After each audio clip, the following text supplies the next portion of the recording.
The Colombian government delegation to the peace talks in Havana reiterates its willingness to resume the peace process with the ELN in Cuba. In Peru, President Pedro Castillo denounced there is a lawfare and a media plan against him. Also, Sierra Leone's government declared a curfew after various disturbances.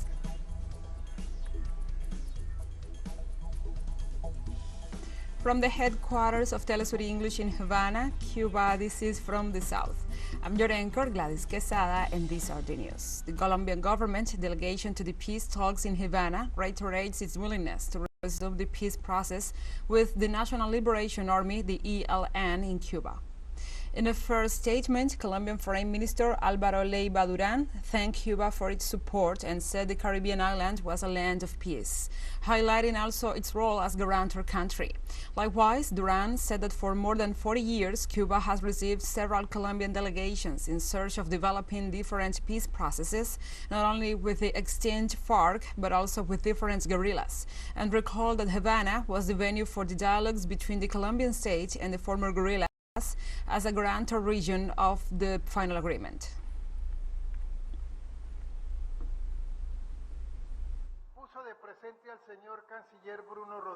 We express Foreign Minister Bruno Rodriguez that Colombia rejects the classification of sponsors of terrorism with which they have tried to ignore Cuba's commitment to peace in Colombia and the world. We are here precisely because of the opposite. We aspire to resume the dialogues with the National Liberation Army in this land of peace in order to begin the path proposed by President Pedro Urrego to reach total peace. In relation to the visit of Colombia's delegation to Havana, Cuba's Foreign Minister Bruno Rodriguez Parrilla highlighted the significance of the event for the relations between the two countries. The fact that this visit is taking place only 4 days after President Gustavo Petro Urrego's inauguration is of great significance for relaunching and deepening relations between the governments and the peoples of Colombia and Cuba, to which we are linked by deep cultural and historical ties. Cuban Foreign Minister Bruno Rodriguez Parrilla reflected earlier in his Twitter account. And we open the quote, "I have received the delegation of Colombia chaired by its Foreign Minister Álvaro Leiva, made up of Danilo Rueda, High Commissioner for Peace, and Senator Iván Cepeda, the President of the Peace Commission of the Colombian Senate," and we end the quote.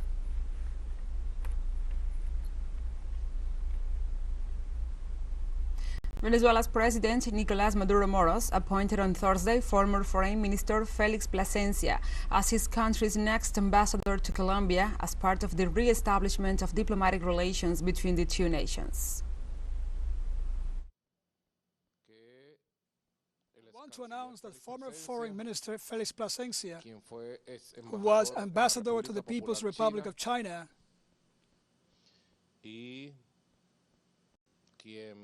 and who is today president of the International Investment Center of Venezuela, has been appointed as the new ambassador to the Republic of Colombia.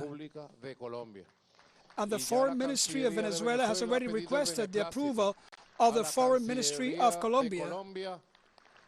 And Ambassador Félix Plasencia will soon be in Bogota, a man of great diplomatic and political experience, great human relations skills.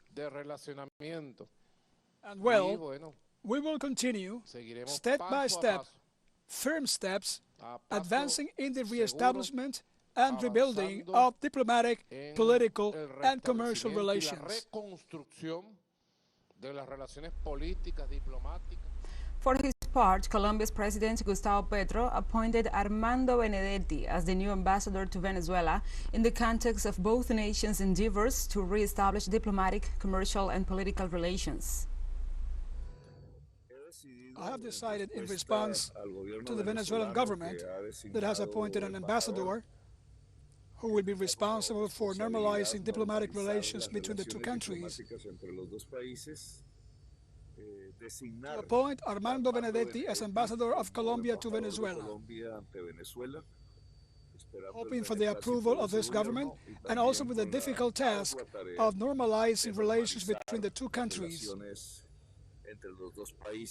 of re-establishing the institutionality that existed for decades before, so that the two brotherly peoples can preserve their rights, guarantee their freedoms,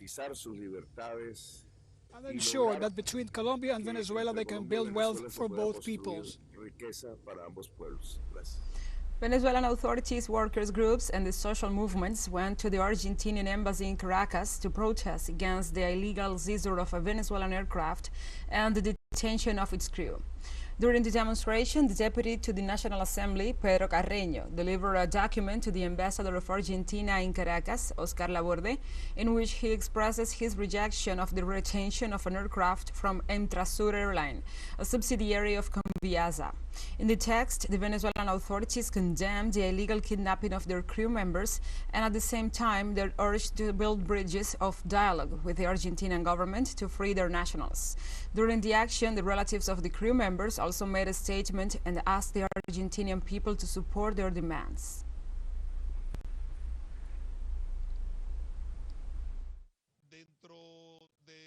During the debate, it was also agreed to make it known to the representation of the Argentinian government in the embassy accredited in the Bolivarian Republic of Venezuela, in order to serve as a communication channel with its government and to express the wishes and desires of the government and the Venezuelan people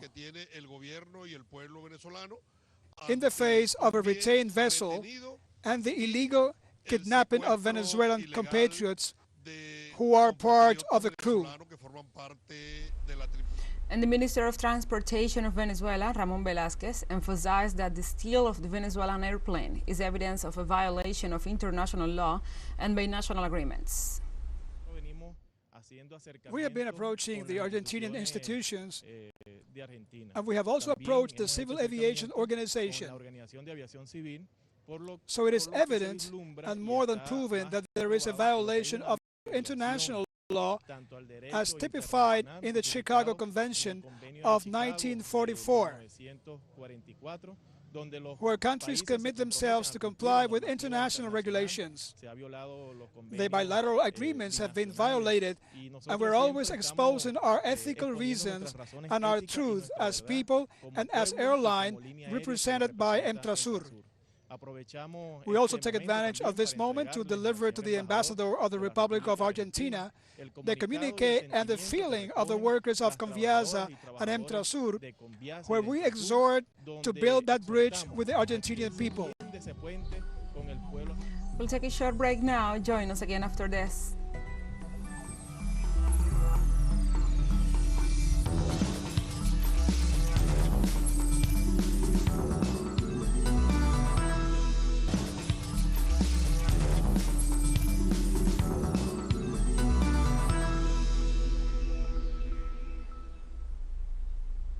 Welcome back to From the South. The president of Peru, Pedro Castillo, assured there is no evidence in a corruption inquiry against him despite by the prosecutor's office. The president affirmed that the accusations are part of a media campaign to implicate him and his inner circle in his alleged acts of corruption without evidence. The fact takes place after the public prosecutor's office opened a new investigation against the president for corruption. Castillo stated that the right wing continues to make moves to destabilize the nation and dismiss his government.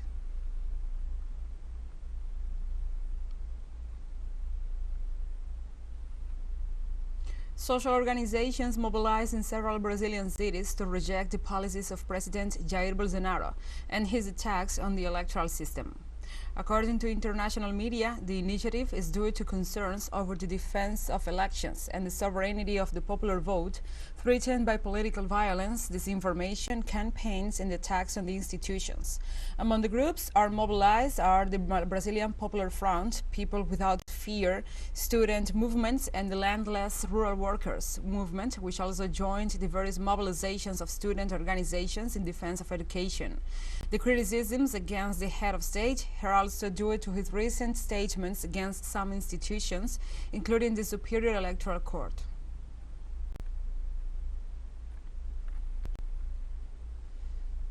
In Guatemala, social organizations, students, and farmer movements called for this Thursday a second day of protests against government corruption.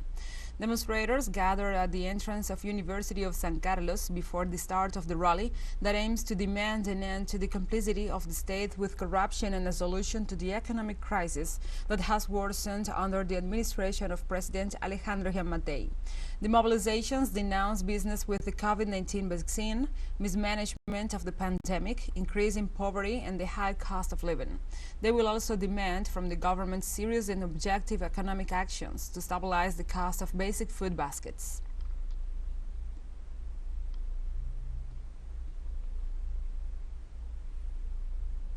This Wednesday, the Second Federal Court of Buenos Aires sentenced to life imprisonment 3 repressors of the dictatorship accused of crimes against humanity committed in the 6th Infantry Regiment of Mercedes.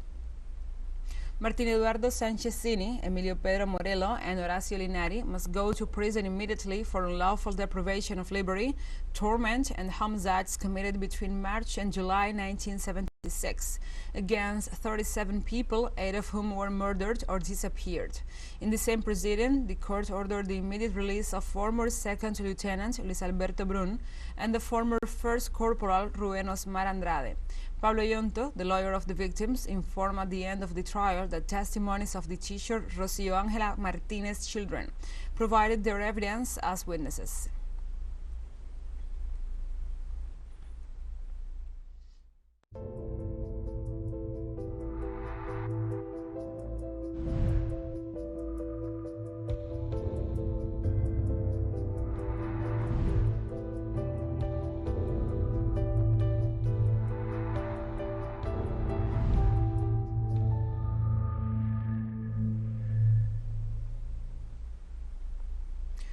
And we address other topics. North Korean leader Kim Jong-un declared a victory in the battle against COVID-19 pandemic, ordering a lifting of maximum anti-epidemic measures imposed in May. During a meeting with doctors and the health authorities, the leader said while lifting the maximum anti-pandemic measures, the country must maintain a strong anti-epidemic barrier and intensify the anti-epidemic work until the end of the global health crisis. 3 months after the first case was confirmed, government authorities have reported no new suspected cases. Kim Jong-un also stated that the nation's official death toll of 74 people is an unprecedented miracle compared with those of other countries.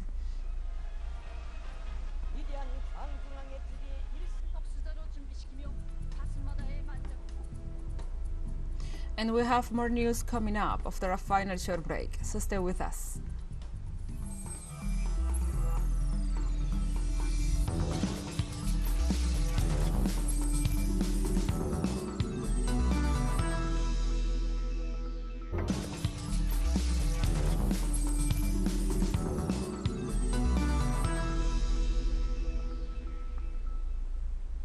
Welcome back.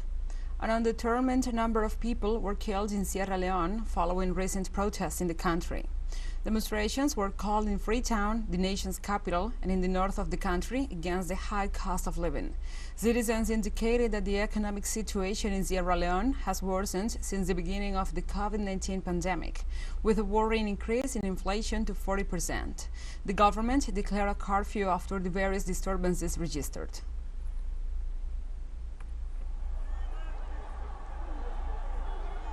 In Mali, authorities declared 3 days of national mourning for the 42 soldiers killed during attacks by extremist groups in the north of the country. Officials reported that the soldiers were killed in an ambush in the northern region of Gao.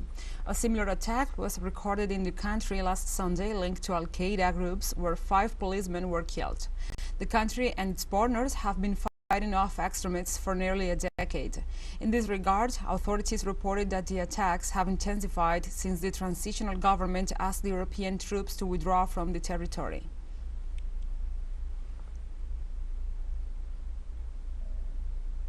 Thousands of Sudanese protesters rallied on Thursday against last year's military coup to demand civilian rule and better living conditions.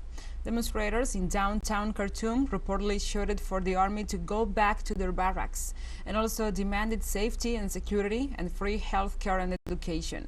Sudan has been reeling from political unrest, a spiraling economic crisis, and a broad security breakdown since the army chief Abdel Fattah al-Burhan led a coup against the government last October 25th, which appended a transition to civilian rule launched after the 2019 ouster of the strongman Omar al-Bashir, who ruled for 3 decades.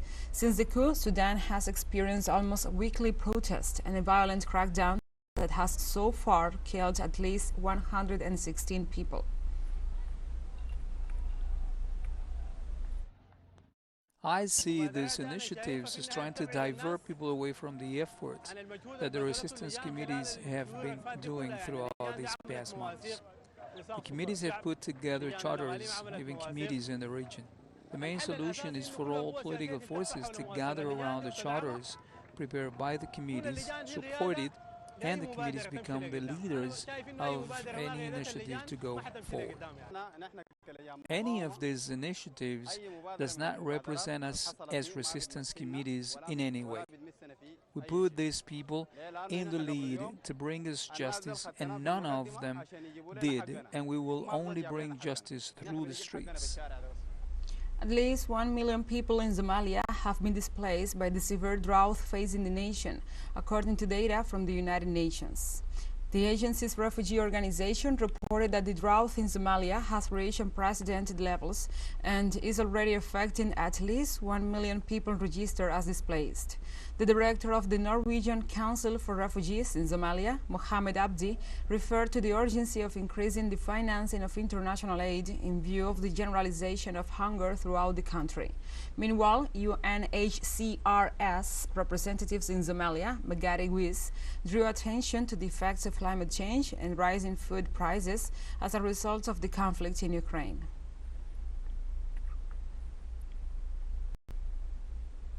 And Kenyans are still waiting for the results of a close presidential election, as the Electoral Commission is expected to announce the winner on Thursday. Vote tallying continued in Nairobi and across the country.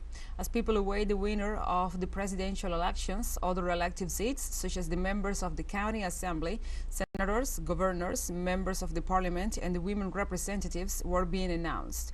Tuesday's elections saw a turnout notably lower than in recent years. This election faced 2 main candidates, longtime opposition leader Raila Odinga, who is on his 5th attempt for the presidency, and the current deputy president William Ruto.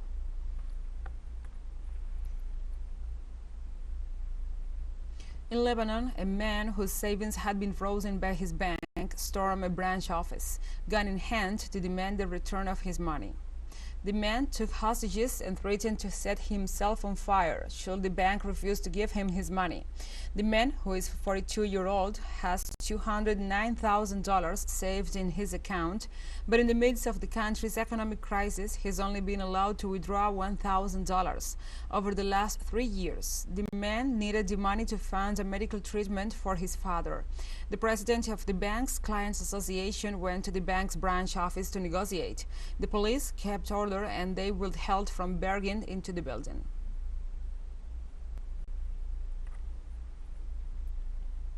TeleSUR English continues to grow. Its signal now reaches Europe. You can order it from your cable dealer or tune it yourself. These parameters that you see on the screen are in place since July 1st. Quite soon, further changes will be implemented for the signals in the Middle East and Africa. Now more than ever, the world connects to us and our stories are heard in other farther away nations. This news multi-platform will continue providing truthful content to oppose the hegemonic media's narrative and our faithfulness to our audience. So we have come to the end of this news brief, but remember, you can find this and many other stories on our website at telesurenglish.net. And also, if you feel so inclined, please join us on social media for all the latest news. We are on Facebook, Twitter, Instagram, and Telegram. For TeleSUR English, I'm Gladys Quesada. Thank you for watching.